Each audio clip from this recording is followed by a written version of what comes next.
Euclid's fifth postulate. Euclid की fifth postulate आखिर कहती क्या है? यूक्लिड की फिफ्थ पॉस्टुलेट कहती है if a straight line falling on two straight line, यानी जैसे कि ये दो स्ट्रेट लाइन है ए बी और सी डी, और इन पर एक स्ट्रेट लाइन फॉल हो रही है। अब इसमें आगे है makes the interior angles on the same side of it taken together less than two right angles, यानी एक ही साइड के अगर इंटीरियर एंगल लिए जाएं, जैसे कि ये दो इंटीरियर एंगल है, एंगल 1 और एंगल 2, और इनको अगर जोड़ा जाए और अगर इनका जोड़ 180 डिग्री से कम आए, यानी दो राइट एंगल क्या हुए? दो राइट एंगल हुए 180 डिग्री, यानी इंटीरियर एंगल अगर इनका जोड़ 180 डिग्री से कम आए, यानी angle 1 plus angle 2 is less than 180 degree. आप देख सकते हैं एंगल 1 और angle 2 is less than 180 degree. Then the two straight line if produced indefinitely, और अगर इन दोनों स्ट्रेट लाइन को अनंत तक खींचा जाए, meet on that side on which sum of the angle is less than two right angle, तो ये उस साइड में जाकर मिलेंगी जहां सम ऑफ द एंगल जो है वो 180 डिग्री से कम है।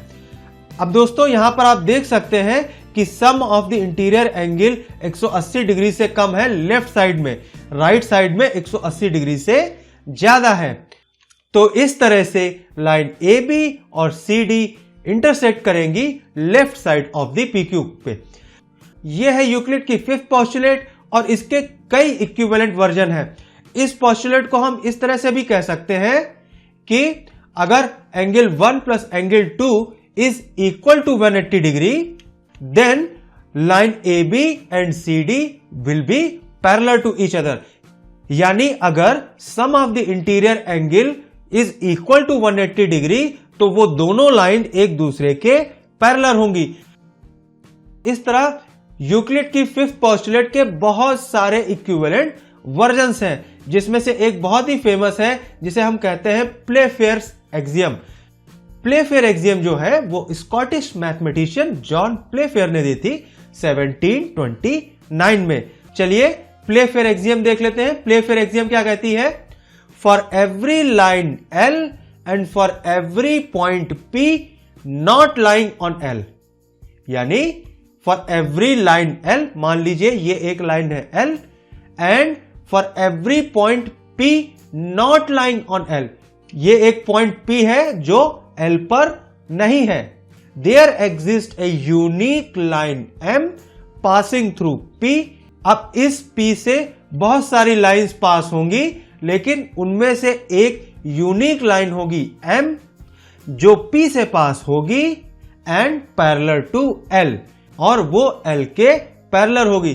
बेसिकली इस एक्सियम में यह बताया जा रहा है कि हर लाइन से पैरेलल कोई ना कोई एक लाइन और होगी, और इसको हम ऐसे भी कह सकते हैं कि two distinct intersecting line can not be parallel to the same line, यानी दो लाइनें अगर एक दूसरे को क्रॉस कर रही हैं, इंटरसेक्ट कर रही हैं, तो वो किसी एक लाइन के पैरेलल नहीं हो सकती। अब देखिए यहां पर ये लाइनें आपस में इंटरसेक्ट कर रही हैं, लेकिन ये सभी लाइनें L के पैरेलल नहीं होंगी, केवल एक लाइन L के पैरेलल होगी। ये थी प्लेफेयर एक्सियम, बहुत इजी है। बहुत सारे मैथमेटिशियंस यहां तक कि यूक्लिड खुद ये सोचते थे कि फिफ्थ पॉस्टुलेट जो है वो पॉस्टुलेट ना होके एक थ्योरम है, और इसको प्रूव करने के लिए बहुत सारे अटेम्प्ट किए गए। However all the attempt to prove fifth postulate as a theorem has failed, और सारे अटेम्प्ट जो ये प्रूव कर सके कि फिफ्थ पॉस्टुलेट ना होके एक थ्योरम है वो फेल हो गए। लेकिन इसको प्रूव करने में जो भी एफर्ट्स लगे उससे एक नई ज्योमेट्रीज का, कई तरह की नई ज्योमेट्रीज का जन्म हुआ, जिसको हम कहते हैं नॉन यूक्लिडियन ज्योमेट्री, जैसे कि स्फेरिकल ज्योमेट्री। अब ये स्फेरिकल ज्योमेट्री क्या होता है, चलिए देख लेते हैं।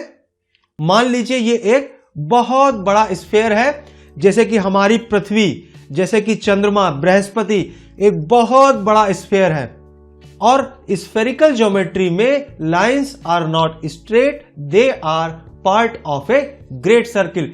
स्फेरिकल ज्योमेट्री में जो लाइंस होती है वो स्ट्रेट नहीं होती, वो एक बहुत बड़े सर्किल का एक पार्ट होती हैं। अब जैसे मान लीजिए ये बहुत बड़ा सर्किल पृथ्वी है और ये उस पर खींची हुई रेखाएं हैं।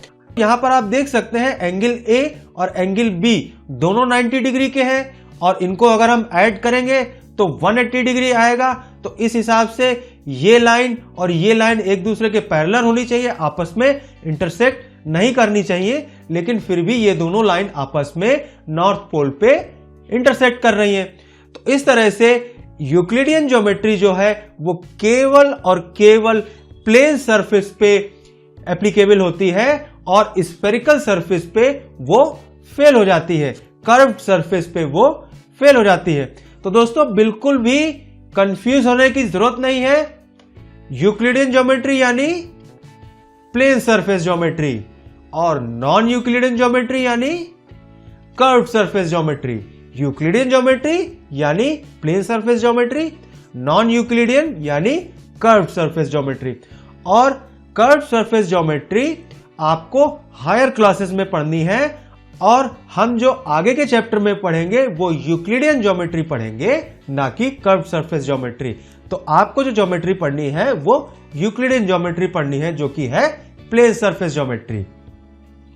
तो दोस्तों इस वीडियो के लिए इतना ही। उम्मीद है आपको ये वीडियो पसंद आया होगा।